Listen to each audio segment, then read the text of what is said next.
este programa. Bueno, en fin, es un placer estar con vosotros por segunda vez hoy. Hemos grabado y habéis visto un pequeño programa donde salíamos al paso de todos estos, en fin, saltitos histéricos, ¿no?, que se han ido produciendo en la prensa a lo largo de los últimos días. Parece que la prensa británica estaba en un déjà vu, en algo que ya había anunciado, ¿no?, de que podía haber habido un golpe de Estado contra Putin, que Putin estaba debilitado y tal, y finalmente ocurre algo en Rusia y los británicos estaban encantados y todos los juntaletras de medio mundo cortando y pegando, ¿no?, como en el ordenador, todo lo que estaban diciendo. Y bueno, hemos contado en el programa de hoy cómo esto, si demuestra algo, es precisamente la fuerza que tiene Putin en Rusia y cómo Putin arbitra y equilibra entre todas las facciones del poder que hay en su país. Y cómo esto lo hemos contado desde siempre, que cuando se presentaba a Putin como un dictador, desde luego los analistas no eran tan analistas, sino que eran como mucho analistas del Ubión. Y hoy para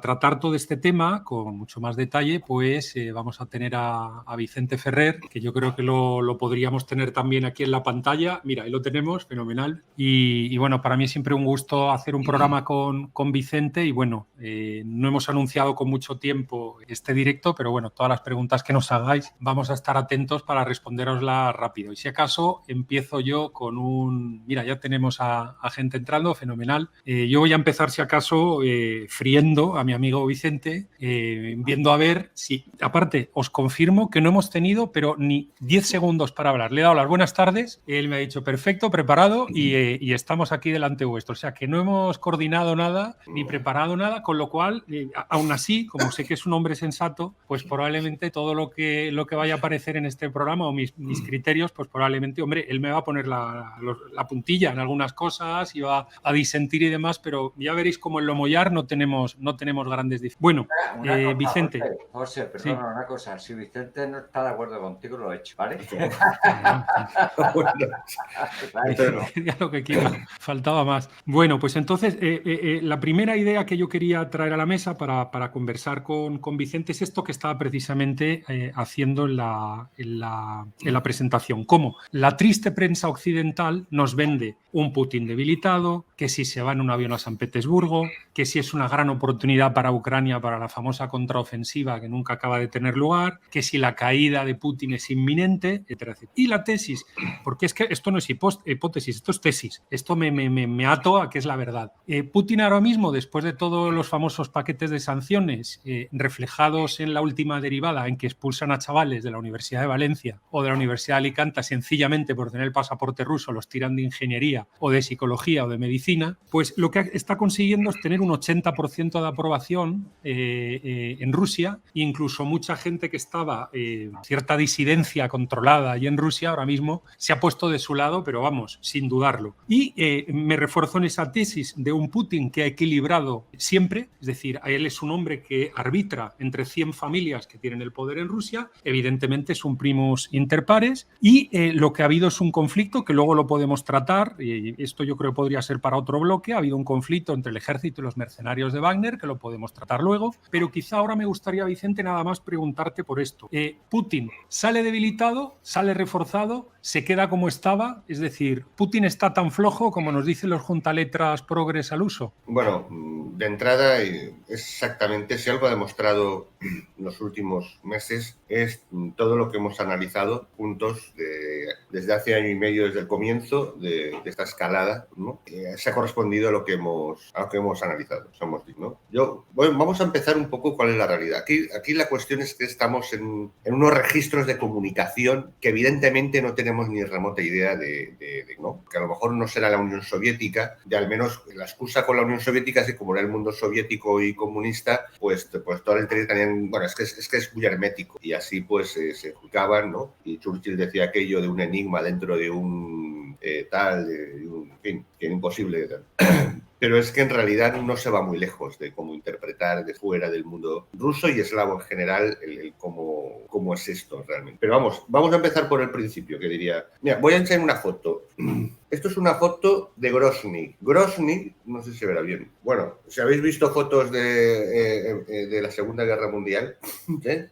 Pues no se va mucho. Una ciudad completamente destruida. Esto es de hace 20 años. Quiero decir, esto es cuando Rusia va a la guerra. Cuando Rusia va a la guerra, una ciudad se borra del mapa, queda destruida completamente. No, en la foto no se ve ni un solo edificio. Destruida, como cuando hemos visto películas de la Segunda Guerra Mundial, Stalingrado, 160.000 muertos, 500.000 refugiados. Eso en días, eso fue como una semana y tal. Cuando la Segunda Guerra, cuando Putin decidió que acaba de entrar, decidió acabar de una. Entonces, ¿qué quiero decir? Eso es cuando Rusia va a la guerra. Entonces, en semanas, en pocos días además. Ha pasado más de un año. ¿Alguien ha visto a Kiev así o parecido? ¿Kiev está así? No digo Kiev, cualquier ciudad. Es más, las capitales del Donbass están así. Es decir, ¿cuál es la realidad? Es decir, no hay una guerra total. Eso de entrada. Y los hechos lo han ido confirmando. Una guerra total supondría, pues de entrada esto, que hace 20 años Rusia borraba del mapa una capital de una república y se llevaba por delante a 160.000 personas en días. Es una guerra total. Entonces ya partimos de la base, como nosotros hemos dicho desde el principio, que la percepción de la realidad está absolutamente adulterada. Absolutamente adulterada. Entonces, sí, estamos teniendo... Se nos ha quedado congelado. Habla tú, José. Vale, había un problema con la conexión. Aprovechamos mientras entra Vicente que hay una Lo pregunta, veo. Una pregunta por si la quieres. Yo creo que nuestro seguidor Miguel Ángel, gracias por tu pregunta, básicamente está planteando con mucho acierto esa contradicción que tenemos ahora mismo en la mesa, y es la contradicción de que todo el mundo se ha inventado un expansionismo ruso cuando el expansionismo lo está teniendo Occidente hacia Rusia. Desde luego los rusos lo pusieron clarísimo sobre la mesa. Lo que había pasado con la expansión de la OTAN, con una Rusia debilitada tras la caída del muro, la entrada de Yeltsin, etcétera, etcétera, eso no iba a poder pasar de nuevo. Y en el 2008, en esa reunión de la OTAN en Bucarest, donde los de la OTAN se vienen arriba, Putin dejó muy claro que eso era una línea roja que no se podría cruzar. Quedó todavía más claro en la revuelta del 2014 con el Maidán, impulsada por los Estados Unidos en aquel momento, por la administración demócrata y por los alemanes, pero eso ha quedado claro que es una línea roja que nadie podía pasar. Entonces, bueno, sí, lo quieren hacer tranquilamente, el continuar con ese expansionismo, pero claro, la razón de fondo, evidentemente, es que los americanos quieren seguir teniendo a los europeos completamente acogotados y como vasallos suyos, y es la tesis que hemos planteado aquí. Primero era una hipótesis y ya lo hemos pasado a tesis desde el principio de todo esto del conflicto ruso-ucraniano, que es que a los europeos les han hecho en el sándwich. Los norteamericanos lo que querían era básicamente asegurar que los rusos y los alemanes no comerciaran con gas directamente, y lo que han hecho es directamente cargarse esa posibilidad y hacer, o por lo menos cara a futuro, intentar que el comercio siga fluyendo a través de Ucrania como ha sido lo tradicional, con unos gasoductos que están gestionados y controlados tanto por tecnología norteamericana, empresas norteamericanas, intermediarios norteamericanos, etcétera, etcétera. Y esta situación los europeos la queríamos romper y básicamente no ha sido tolerado por lo que Vicente y yo hemos llamado los hermanos mayores. Ni lo han querido tolerar los rusos, ni lo han querido tolerar los americanos. Y aquí ha habido un intercambio de cromos clarísimo de salida, y nosotros lo dijimos en la última semana de febrero del 2022, porque había habido muchos signos y muchas señales que nos mostraban que nos estaban tomando el pelo. Los americanos, ¿qué tienen ahora? Siempre cui bono, hay que seguir a quien gana. Los americanos tienen más OTAN, más compras de material militar, una Europa más empobrecida. ¿Qué tienen los rusos? Han reforzado una alianza muy fuerte con los chinos, han conseguido el tener el respeto ahora mismo de la mayor parte de lo que antes se llamaba el mundo no alineado, y se han quedado 1/3 del territorio de Ucrania. Y que no me corrijan ahora alguno diciendo que no es 1/3, es 1/4, que es lo que han cogido, la parte que querían coger, y les falta muy poquito para todo lo que tenían en la mente. Como estaba diciendo Vicente, los rusos en ningún momento se han empleado a tope. En ningún momento los rusos han entrado a tope, y la gente que ha estado peleando de salida, y Vicente, te doy la bienvenida de vuelta, pero la gente que ha estado peleando de salida han sido los mercenarios de Wagner, que se ha puesto de moda estos días, ¿no? Con lo que los juntaletras han denominado un intento de golpe de Estado, un amotinamiento, cuando ya se han frenado un poquito con las palabras y tal. Han estado peleando con eso, con los mercenarios chechenos, con voluntarios chechenos y con voluntarios del Donbass, allí. Este local que está hasta el gorro, como denunciaba la televisión francesa durante los últimos años, estaban hasta el gorro de que estuvieran muriendo gente y de que los ucranianos estuvieran lanzando misiles y que no se respetaran los acuerdos acuerdos de Minsk a la hora de dotarlos de cierta autonomía, de dejarles bueno, que pudieran educar a sus chavales en la lengua rusa, etc. Y esa situación, pues bueno, ya vemos como que cui bono, los que ganan son los norteamericanos y los que ganan son los rusos. Nos pregunta Miguel Ángel, y le doy el paso a Vicente, nos pregunta Miguel Ángel, ¿algún país europeo puede romper con Europa y ponerse al lado de Rusia? Yo creo que no. El que pudiera estar más cercano podría ser Hungría. Hungría está normalmente un poco más, digamos, clara a la hora de hablar en las reuniones de consejo. Lo que a mí me consta es que muchos de los países pequeños que no tienen esas ganas contra Rusia como tienen los grandes. Esas ganas de Francia, Alemania, aunque estén fuera los británicos, los italianos, esas ganas no están en la mesa de muchísimos países pequeños que dicen, ¿por qué nos estáis metiendo en este lío que no nos apetece? Pero si hay un país que se atrevería, entiendo que con un guiño a los chinos, porque desde luego ya tiene mucha inversión china, serían los húngaros en todo caso, pero eso es política ficción. Eso le doy yo un 20% de posibilidades como mucho. Vicente, te estabas comentando algo y mostrándonos cómo los rusos no habían entrado con todo lo que tenían que entrar. Desde luego han colocado entre 300.000 y 500.000 soldados en toda la frontera ucraniana, bien fortificados, que es como están ahora, y desde luego lo que sí había era una tensión dentro de Rusia entre gente que quería dar el golpetazo, la guerra total, como lo ha llamado hace un minuto Vicente, y gente como la presidenta del Banco Central de Rusia, estrella emergente en el panorama político ruso, Nabulina, que esta mujer decía que no, que con lo de las sanciones ya sobraba para forrarse y para que los europeos empobrecieran todo lo que hiciera falta. Vicente, cuando quieras. Sí, bueno, estaba a punto de decir que bueno,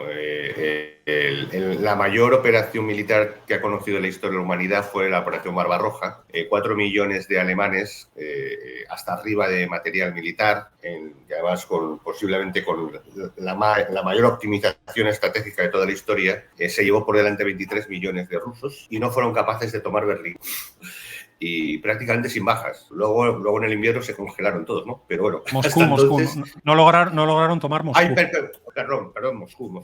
Si no has tenido un lapsus. Sí, un lapsus. Que no llegaron a tomar Moscú. O sea, teniendo los mayores éxitos, o sea, una guerra inimaginable, como jamás nunca había ocurrido ni volverá a ocurrir, espero, y no tomaron Moscú. Vamos a ver, decir que realmente es un golpe de Estado, si realmente hubiera sido un golpe de Estado, alguien en su sano juicio puede pensar que unos miles de tíos, bueno, hasta Peter Zeihan, posiblemente uno, si no el mayor actualmente, salvándonos a nosotros, claro, el mayor geopolítico del planeta, ¿no?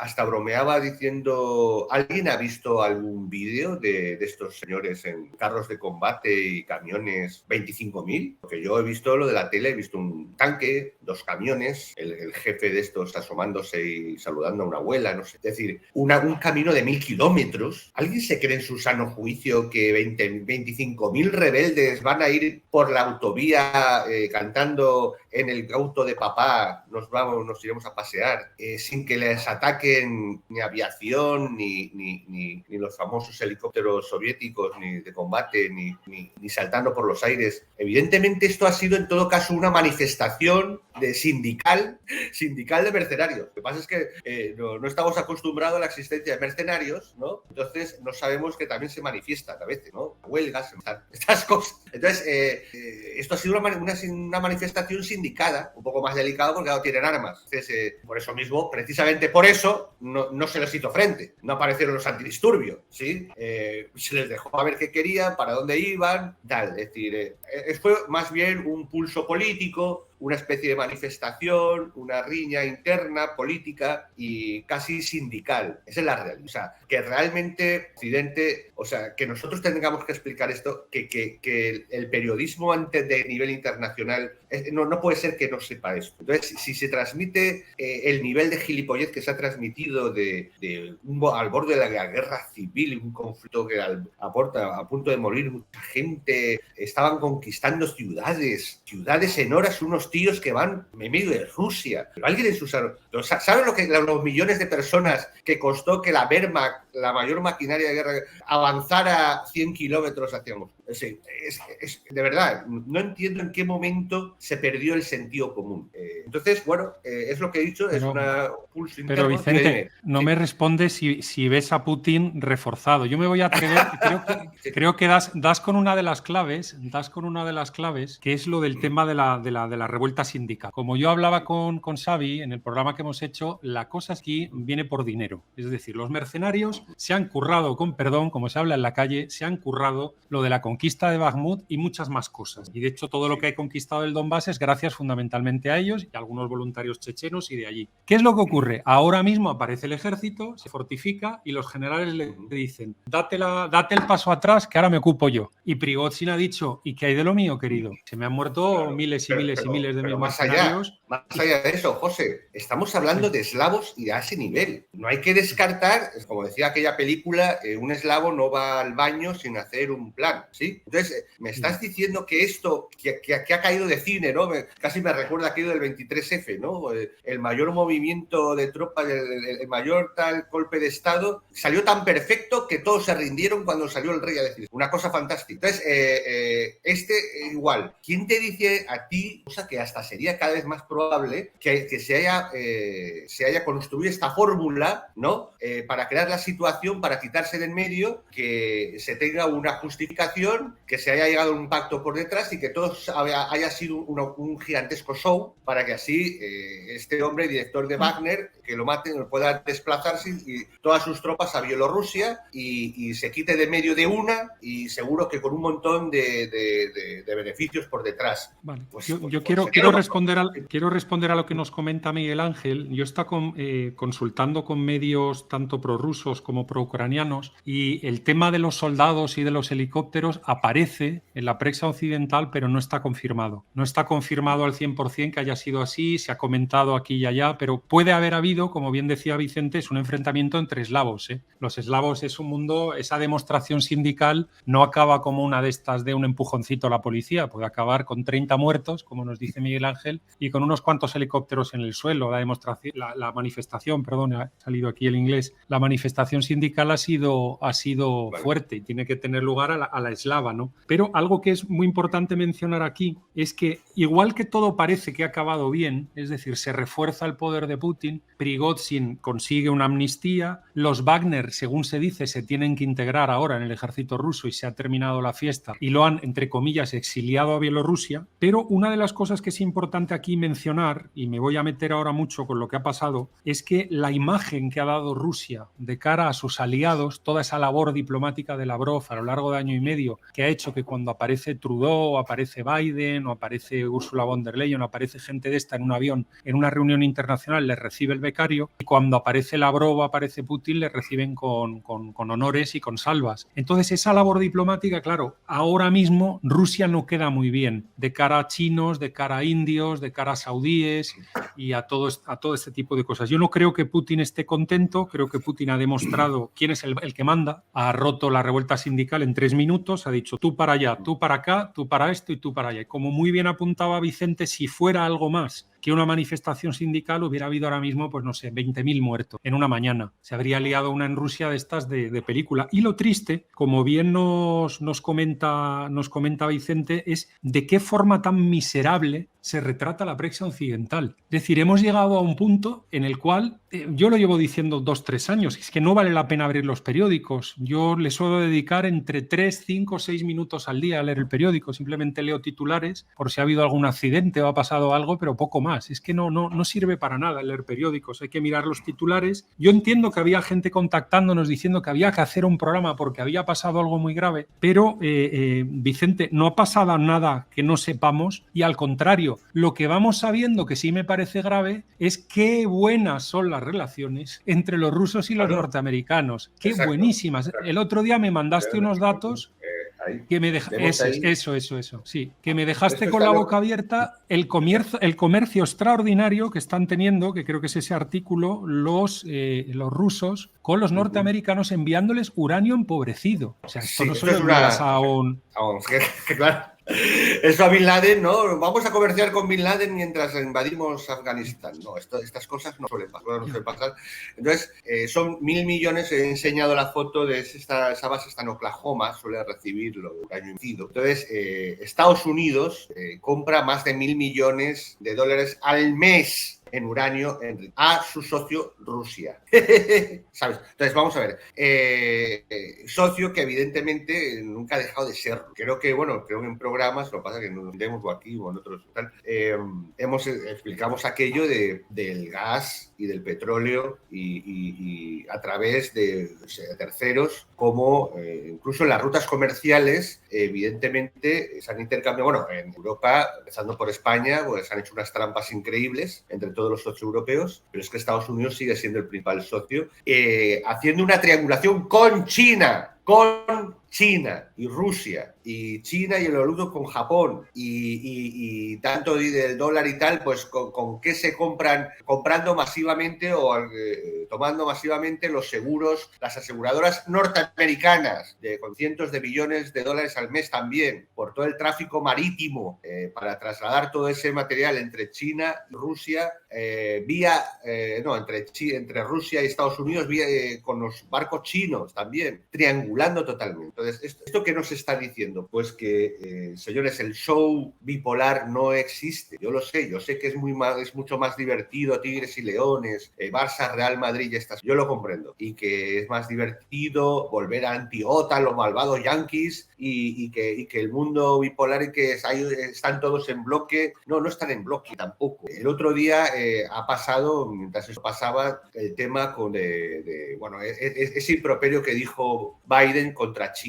Bueno, en realidad posiblemente fue para protegerla, porque estaba a punto de haber un conflicto serio con la India. Estamos hablando de los BRICS. Entonces, los BRICS, estamos hablando de Rusia, ¿quién hace un bloque común? ¿Rusia? ¿Con quién? ¿Con China? ¿Con quién? ¿Con la India?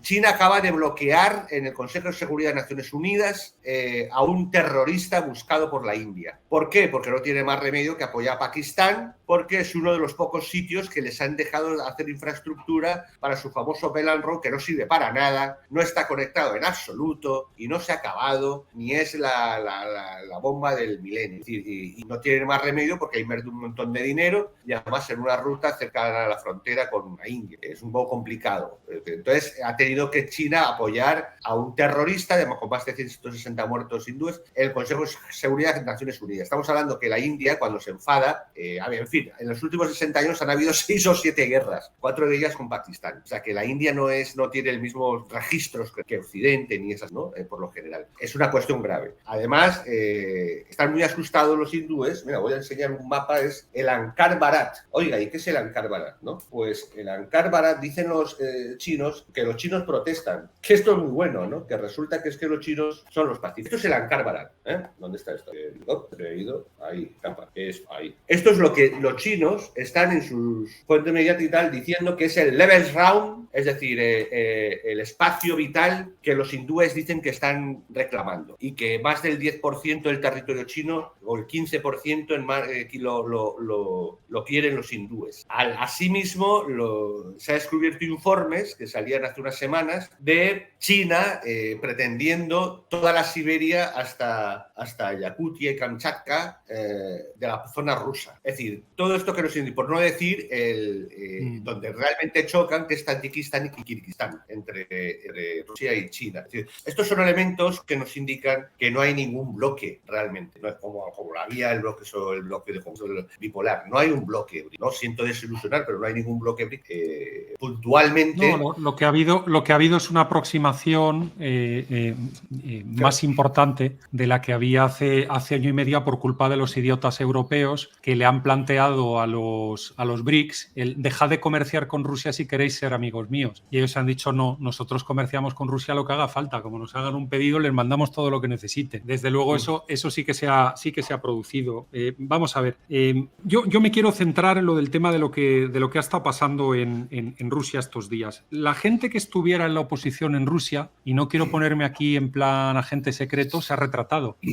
Había mucha gente que ha podido a lo mejor abrir un poco la boca, saltar, y por lo menos lo que me filtran es que ha habido bastantes detenciones detenciones en Moscú, no llegan mucho a la prensa occidental, pero ha habido detenciones porque ha habido gente que se vino arriba. Con lo cual, vuelvo a insistir en mi propuesta de que Putin sale reforzado de toda esta película. Claro, por eso que me reafirmo que no descartar el que haya sido hasta planificado entre el vendedor de salchichas que se ha ido a Bielorrusia y Putin. Sí, Putin, yo creo que no le habrá hecho mucha gracia. Es complicado verlo. Es plausible lo que dices, tiene toda la lógica, pero sí que es verdad que la imagen de Rusia ahora no ha quedado bien mostrando esto. Algo interesante ha sido ver al abuelito. El abuelito últimamente, el abuelito Biden, lo estoy siguiendo porque es extraordinario como no logra centrarse por sus temas cognitivos. De cuando en cuando me ha enseñado la palabra Xavi Bermúdez, le ponen el canutazo, todo de los 7 micrófonos o 20 o 100 micrófonos al mismo tiempo, y resulta que el hombre dice la verdad. De hecho, le preguntaron el otro día, oye, ¿y lo de la entrada de Ucrania expresa a la OTAN que quieren los europeos y el secretario general de la OTAN? Y el tío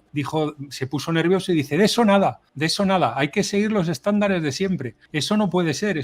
Y con relación a lo del amotinamiento, vamos a dejarlo ahí, Biden ha dicho que ellos no han sido lo primero que decía cuando le pusieron, nosotros no hemos sido, no se estropeen las negociaciones que están manteniendo los rusos y los norteamericanos. Y quizá la pregunta que te puedo lanzar, porque también he revelado, y en fin, habrá mucha gente, que el director de la CIA, Robert Burns, ha sido el embajador de los Estados Unidos en Moscú durante un montón de años. O sea, canales con los rusos tiene los que ustedes conocen, los que no conocemos y 10 más. O sea, es algo extraordinario. Hombre, yo no voy al kiosco de la esquina a comprar el uranio enriquecido, yo no sé, pero cuando se me acaba en casa, no voy al supermercado. Pero mi pregunta para ti, Vicente, es ¿qué debe estar en la mesa todavía de negociaciones para que no acaben de cerrar el episodio? Una, me voy a inventar 5 o 6 posibilidades que yo las he ido comentando en mis programas. Una, quieren pasar del conflicto perenne al negocio perenne, o transformar el conflicto perenne en un negocio perenne, para que haya una suerte de Ucranistán que mantenga tensos a los europeos y empobrecidos a los europeos, y lo dejan ahí encendido. Otra, que ahora mismo no sepan cómo repartir el territorio de Ucrania, que ya está dividido en el este, que ya es ruso, la República de Kiev en el centro, y el oeste, que están, con perdón de la expresión, cachondísimos. Los húngaros, los polacos, los rumanos, está cachondísimo todo el mundo para ver si se monta un protectorado a lo Bosnia o a lo Kosovo y pueden campar por allí por sus soldados y tal. A lo mejor los norteamericanos en esta tesitura le han dicho, oye, pues el oeste,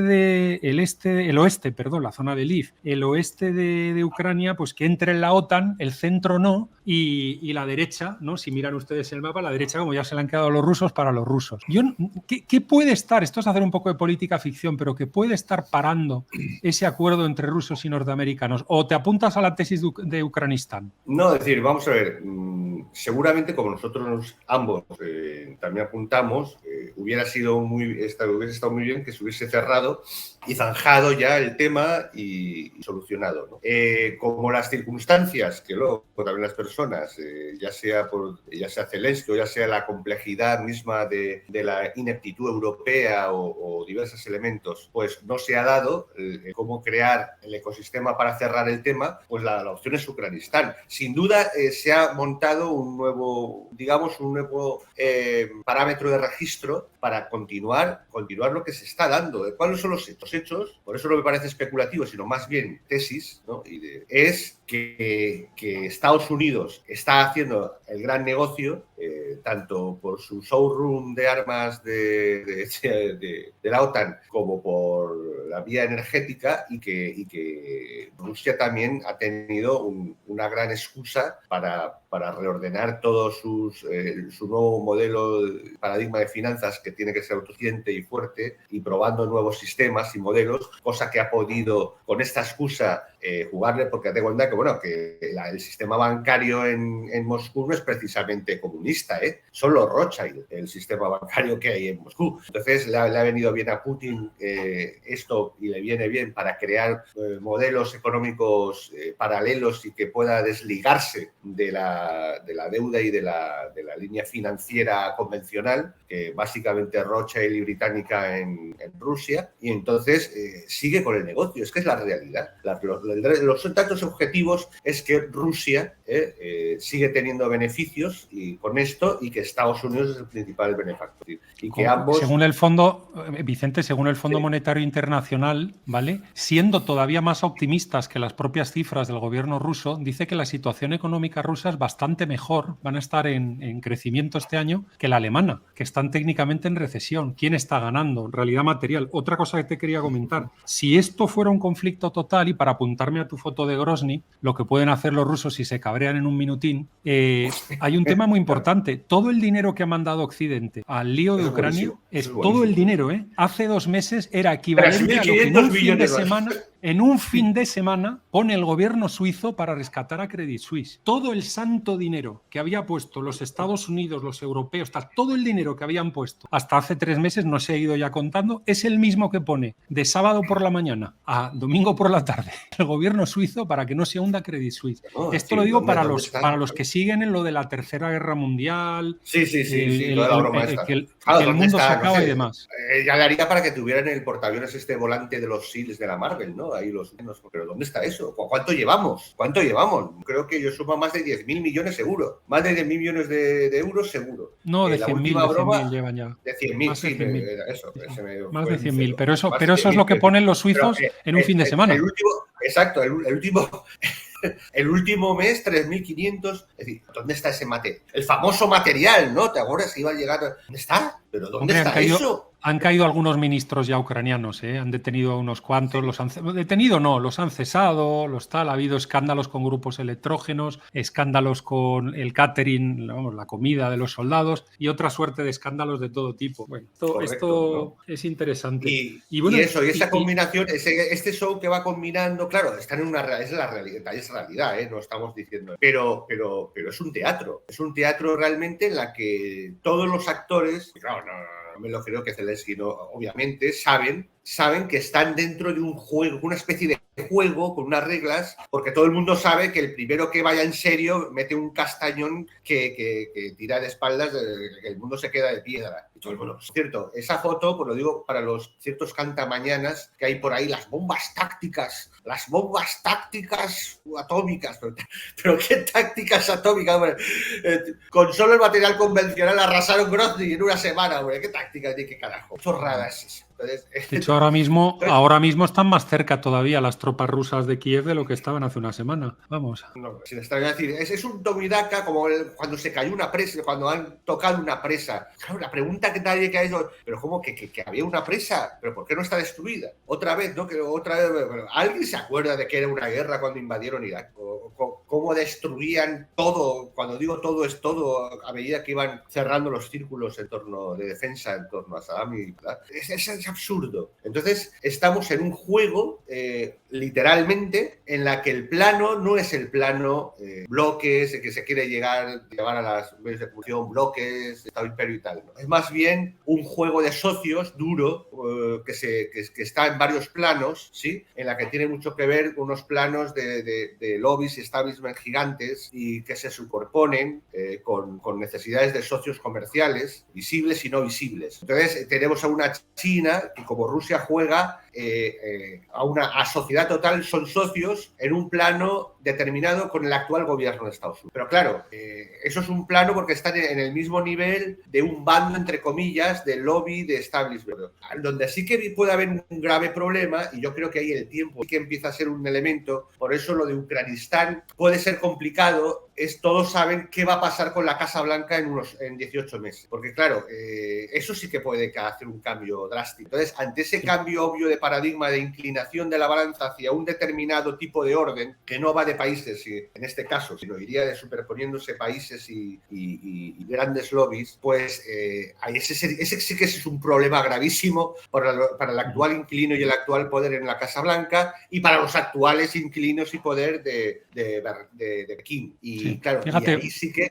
Vicente, por responder a lo que nos van preguntando todos los seguidores, nos pregunta nuestro querido amigo Juan Luis Palmés que si Polonia se pondrá más brava. Yo personalmente creo que no, que en todo caso harán lo que les manden los norteamericanos, y si se quisieran poner más bravos, lo que pasa es que los americanos les pedirían que sacrificaran tropas, cosa que ahora mismo políticamente no le apetece a los polacos ni a ninguno de todos estos que hacen declaraciones e invocan al Espíritu Santo del artículo 5 de la OTAN. Yo no veo ni soldaditos británicos, ni alemanes, ni franceses ahí en el frente muriendo. Pero un momento, ¿pero para qué? ¿Para que Polonia que ataque a Rusia? No, qué? que Polonia se pongan más bravos, pero no se van a poner. Harán lo que se les mande, pero... ¿Alguien sabe que Polonia odia a los ucranianos? Eso lo sabe la gente. Sí, pero Polonia quiere heredar Lviv. Por supuesto, claro. Polonia lo que quiere es heredar el oeste de Ucrania si se reparte, si se hace una suelta de Kosovo o de tal. Y otra pregunta que nos hace aquí, Bra 2008,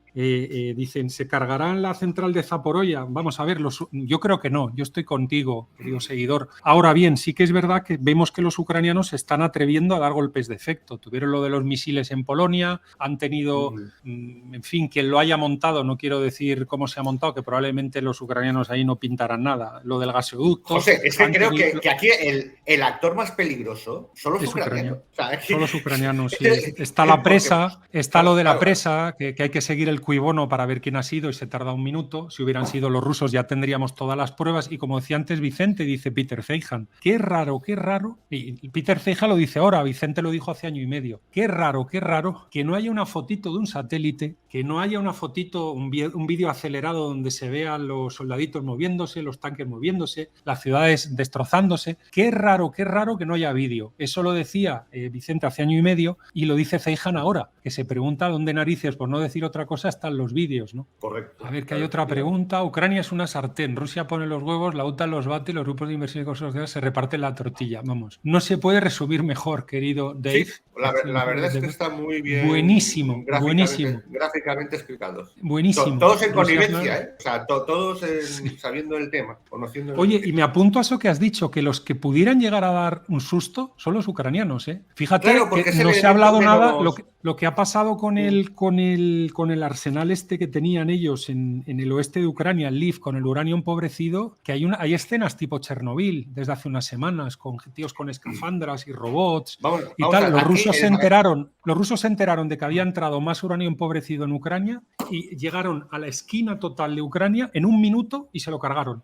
Aquí el mayor nivel de delincuencia común es Ucrania. Es decir, Rusia, Estados Unidos, los otros actores, al fin y al cabo son actores estatales acostumbrados al máximo nivel y a saber hacer tanto la visión de conjunto como la visión específica. Claro, aquí el problema es que estamos jugando entre comillas con juego, estamos con hay unos elementos dentro de Ucrania que son gente que a lo mejor hasta cierto punto sabe algo de cómo es el tema, pero que van a su lío y que Dios sabe que se les puede ocurrir o se cogen la paciencia y ellos mismos revientan algo o hacen o toman X cosas. Es decir, que hay unos elementos que escapan al poder mismo de lo que hay en la trastienda, en el backstage, ¿no? Y que no controla del todo los que están organizándolo todo.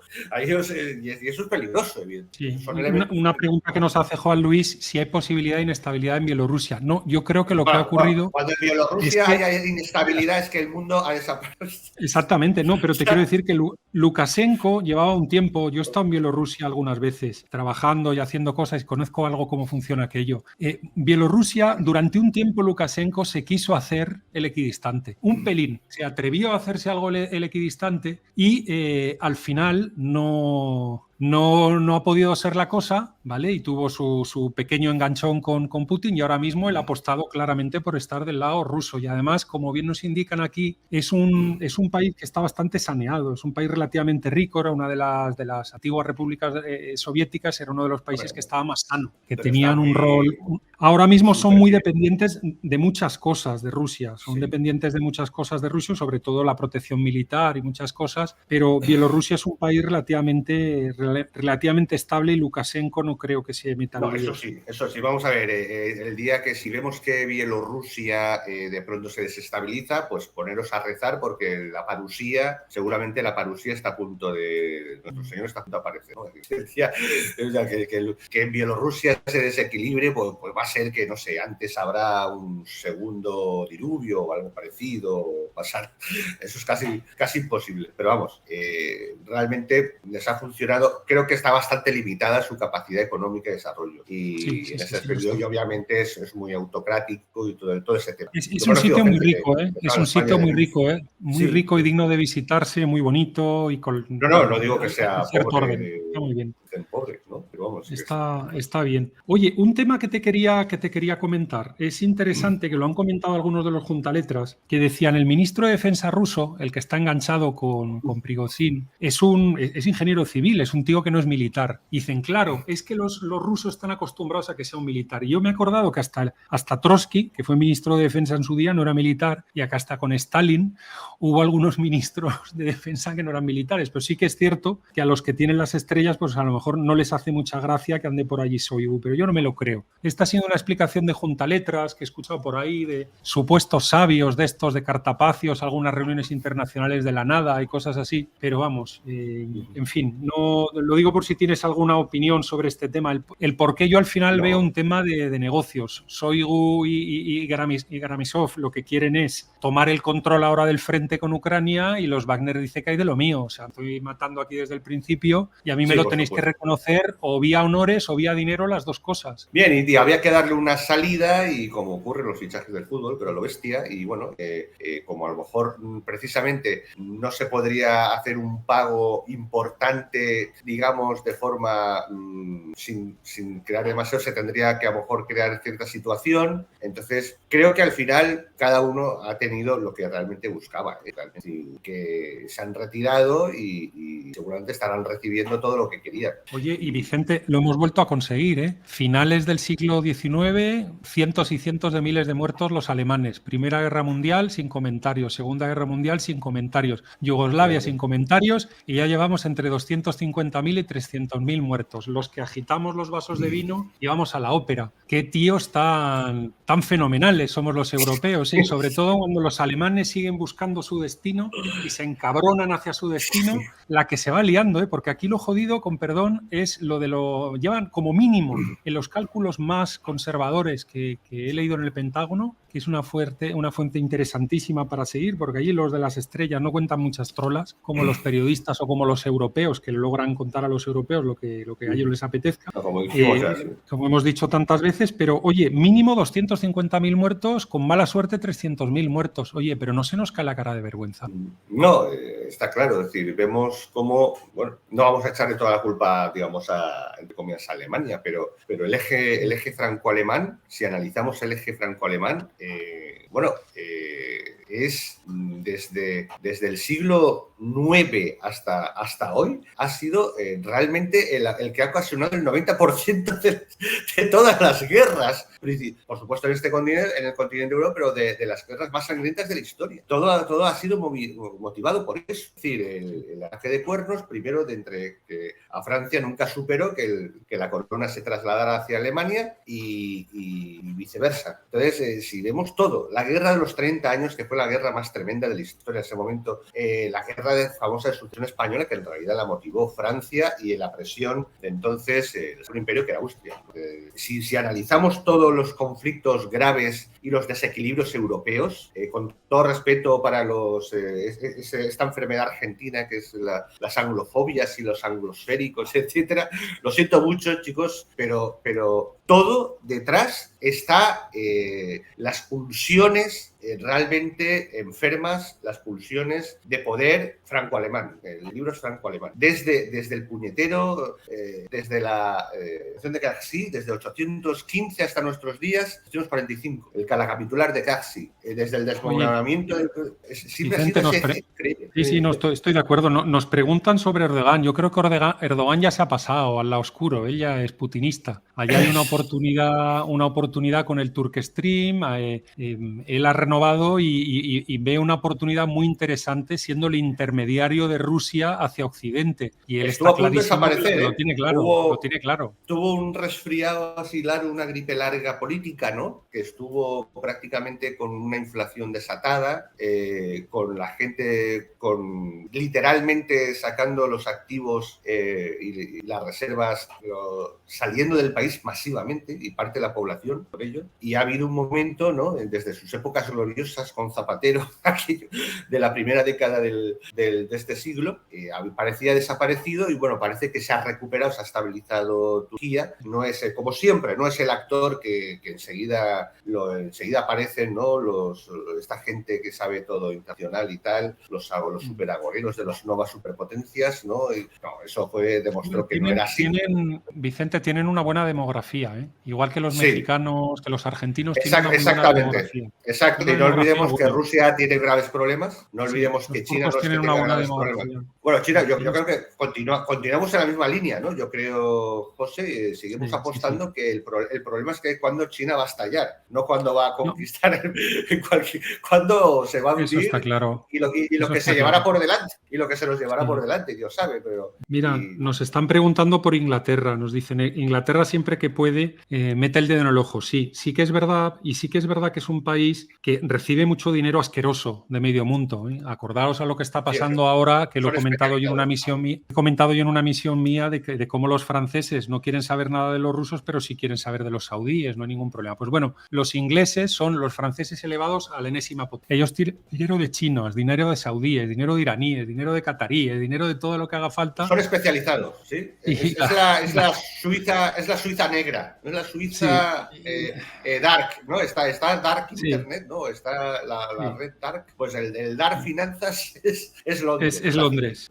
Y entonces la City se dedica a lo que se dedica. Dice, ¿creéis que Estados Unidos podría hacerse independiente del combustible nuclear ruso para centrales nucleares? Es que no es esa la lógica. ¿Para qué lo van a hacer? Claro. Es que ¿Para qué lo van a hacer? Si se llevan maravilloso. El mayor inversor, cuando los 3, 4, 5 primeros meses de la llamada guerra, que nosotros la llamamos conflicto, el mayor inversor en Rusia era BlackRock, que yo sepa no tienen su sede en Argentina o en Madrid o en Turquía, tienen en Estados Unidos. Quien está invirtiendo precisamente es BlackRock, la que ahora va a invertir en semiconductores y grande de este tipo de tecnología, que va a ser precisamente pues los acuerdos que está haciendo Taiwán, que trata de buscar contactos con Visegrado, por cierto, con Visegrado en Europa. Sí, y con parte de Rusia también están teniendo contactos. BlackRock. Muy interesante lo que dice aquí de broma adelante, que dice la Trinidad globalista, el financiero en la City de Londres, el religioso en el Vaticano y el militar en Washington. Bueno, pero también el Vaticano está en Bruselas. El Vaticano está en Bruselas. Estás con una mentalidad de estas anglosféricas. No. Aquí te falta el actor ruso. Aquí te falta como no sea la tercera Roma, el Vaticano, ¿no? O sea Moscú, ¿no? ¿Te refieres a eso?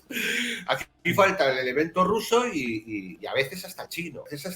Y la City no es el principal monstruo financiero. Es el más perverso, lo peor, la parte más negra. No es el principal. Los Rothschild no dominan las finanzas mundiales. No, señor. No es así. Cuantitativamente, al menos. Que las 5 hermanas no están por la City. Entonces, yo la religión la veo más, y no estoy de broma, la veo más en Bruselas. Yo desde esta invocación del Espíritu Santo vía el artículo 5 es la única, efectivamente, la única religión en este momento realmente en práctica es el artículo 5.